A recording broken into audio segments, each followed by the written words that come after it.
Hi guys, this is Kuya Jay. Konting kaalaman lang tungkol sa ating mga alagang pusa.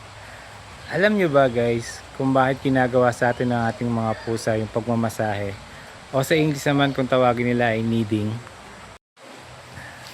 At ayon naman sa mga chismosa naming kapitbahay, ang kneading o ang pagmamasahe ng ating mga pusa ay simula pa nung bata sila hanggang sa paglaki nila ay dala-dala nila.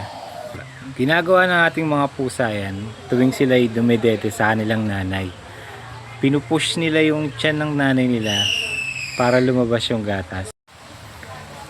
At ito rin ay isa sa kanilang mga paraan para ipakita sa atin yung pagmamahal at yung tiwala na binibigay nila sa atin.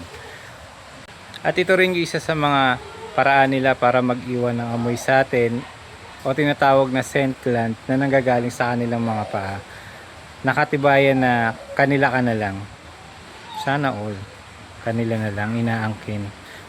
Okay guys, sana meron kayong natutunan sa ating maikling video. Hanggang sa susunod na video na lang guys.